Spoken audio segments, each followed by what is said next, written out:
I want to briefly talk about this situation with Tyre Nichols. If you're not familiar with the story, then you can look it up. But to just briefly sum it up for you, he was a black man in Memphis that was beaten to death a couple of days ago by several black police officers.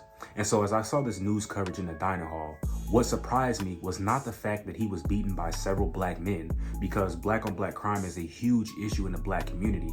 But we continue to ignore this because we're so focused on racism. We're so focused on what the white man is doing to us, but yet we continue to sweep up under the rug the injustices that we commit towards one another. But what surprised me was the fact that all of these black men were police officers. Yes, police brutality is a huge thing in our country, but it's usually a white police officer, killing an innocent black man.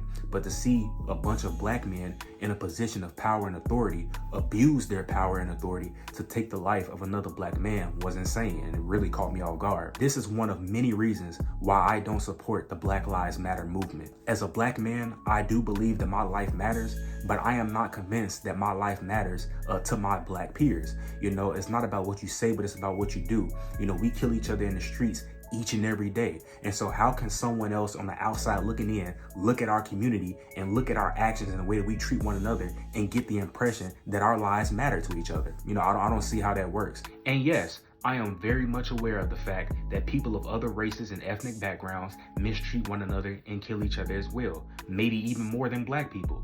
But as a black man, I am not concerned with how Asians treat Asians. I'm not concerned with how whites treat other whites. I'm not concerned about how Hispanics treat Hispanics. As a black man, I'm concerned about the way that my people treat one another.